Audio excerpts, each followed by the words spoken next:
and let us all do we can to build a better future. Okay, we got to talk about the primaries. I know a lot of you are burnt out by electoral politics. I get it. I get it. A lot of you are burnt out. Hell, some of you have made it very clear you're not going to get involved in the election whatsoever. A lot of you identify as third party or independent. That's fine too. But I think it's important here for Hard Lens Media for us to cover this primary, this election cycle, because this time around, in 2020, we were very excited for the Bernie Sanders campaign. Little did I know that he would cuck out. Simple as that. But we have to follow along with this because I'm seeing patterns repeat itself over and over again. And again, to diehard RFK Jr. supporters and Marianne Williamson supporters, I see this happening a mile away. The DNC and corporate media are going to lift heaven and earth to smear both candidates. And both candidates have to make it very clear that they're going to fight to the bitter end. None of this BS about signing a sacred document and supporting the nominee. If you're going to fight and challenge the system, then show us you're going to fight.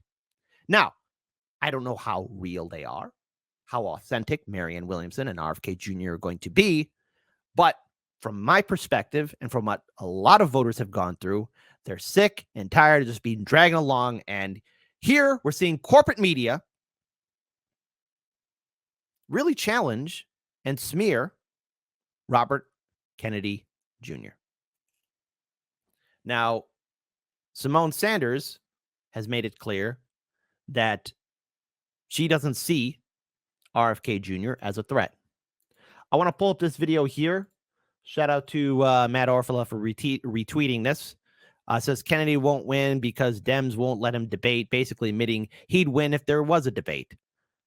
Look, the truth is out there, all right? We have seen firsthand just how Biden is stuttering and stammering all over the place. Let's play this video. Bobby Kennedy Jr. doing well. He's at 19%. Hasn't really gotten that much out there. And everyone, behold, Simone Sanders. Remember her in 2020? My goodness. The mental gymnastics that she would do to cover Biden's gaffes during that primary. It was impressive how she would deflect and cartwheel and jump all over the place just to protect Biden every time he said something senile. I have to say, it's impressive. It truly is a work of art. We will never see anything like that again. I mean, and I'm starting to hear more and more talk about him. Are we going to actually have a challenge here? I'm trying not to laugh, Joe. There's not going to Wait, be. can I stop you for a second? All right, hold on. I'm going to say something controversial in 3, 2, 1. I'm going to be agreeing with Morning Joe here because he's going to say something pretty factual. I know. Don't yell at me. Please don't throw tomatoes. He's going to say something that's pretty relevant, especially to what we saw in 2016. Yes. Do you know how many people said the same thing about Donald Trump in 2015 on this show? Except I will note same exact thing. Yes, because there was going to be a Republican primary. But I really look. I'm impressed on how high Kennedy's numbers are right now. 19% going on to 20. That's a pretty big deal, especially in the early stages of a primary. And the fact that his numbers are rising up should really be a big sign in regards towards how Biden and Kamala are going to be viewed by voters. Now, the thing is, again, not to be that killjoy, because Simone Sanders looks like a killjoy in this video here, but the DNC has superdelegates. The DNC has basically admitted a long time ago, shout out to Nico House and everyone else that was part of that Democrat lawsuit in 2016, the DNC said that they can choose who they want as their nominee behind closed doors. So to diehard RFK Jr. supporters or Marianne Williamson supporters, we have seen this before. Your two candidates better be ready to fight. And I will feel sorry for a lot of you if you put in your hard-earned money and then your candidates fail you. Your candidates better be ready to fight. And if you are a diehard supporter to either of those two camps, it should be your goal and priority to really get down to the facts is if this is worth your time. Because if your candidate's going to put on this big game and show and not fight back, you're wasting your time. I think that the mealy-mouthed Democrats, as I like to call them, and some of my progressive friends who would like to live in a fantasy land, they need to come back to reality. Yeah. And the reality is this. The sitting president of the United States of America is a Democrat that would like to run for re-election, so much so that he has declared a re-election campaign. Right. In that case, the Democratic National Committee will not facilitate a primary process. There will be no debate stage for Bobby Kennedy, Marianne Williamson, or anyone else to stand. We're going to have another Bobby Kennedy in an empty chair in the debate, right? There will be no debating. There will be no debates. There will be no debates. You know, the thing is, Simone Sanders sounds pretty confident here. But anything can happen between now and a few months down the road.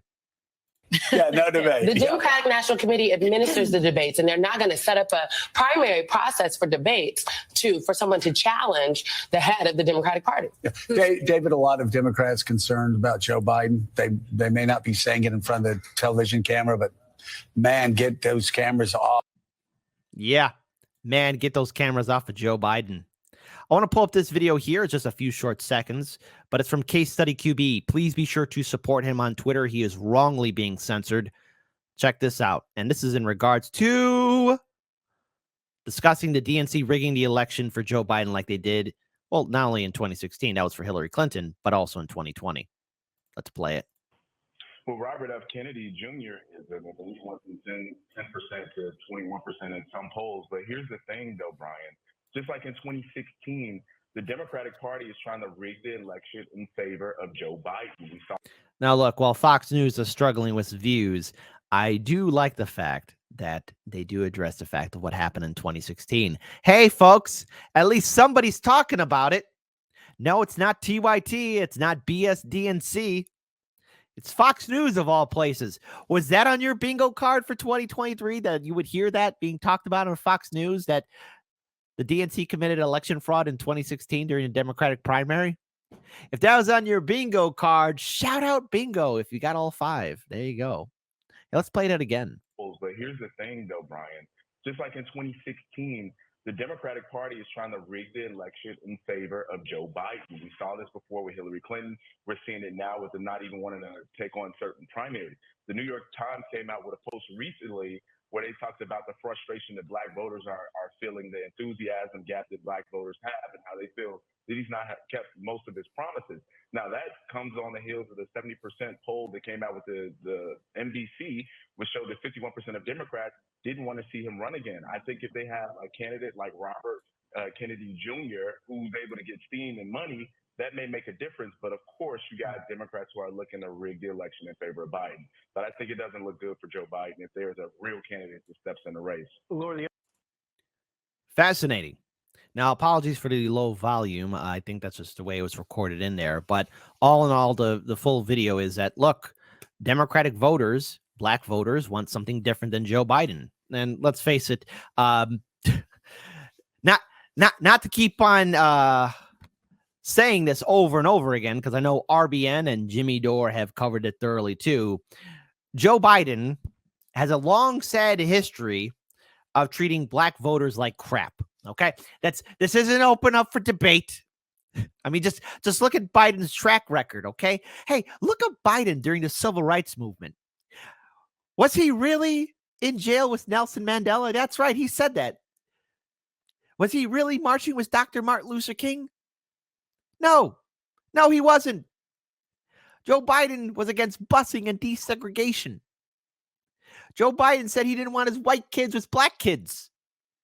These are things that he said. He was on the wrong side of history during the civil rights movement. So obviously the answer is yes. Black voters have every right to be disappointed in Joe Biden. I mean, come on, folks. We all know it. Hell, all voters have every right to be disappointed with Joe Biden. Hey, women voters, look. Jeez Louise. I mean, Joe Biden was against a woman's right to choose. Okay? How funny is it that Roe v. Wade died under his watch. I want to pull up another video here from Case Study QB, where again, look, please support him. He is wrongly being censored. Where Representative James Kleinberg is asked about Robert Kennedy Jr. challenging President Joe Biden. It's from CNN of all places, so brace yourself, folks. It's just going to be CNN talking out their wazoo. Challenger. Robert Kennedy Jr. is going up against him. He's a conspiracy theorist. He is an anti-vaxxer, but he's polling at 19%. Are you concerned, as a person who has backed Joe Biden, who is behind him and his reelection, are you concerned? And do you think Mr. Biden is concerned with this polling? I'm always concerned when there's somebody on the other side and breathing. I treat every opponent seriously, no matter who they may be, what their names might be. I guarantee you, of that 19%, 15% is Bobby Kennedy. And when you get exposed to the fact that this is Bobby Kennedy Jr. and not Bobby Kennedy Sr., those numbers. Hold on. I got to acknowledge the live stream chat. You guys are brutal.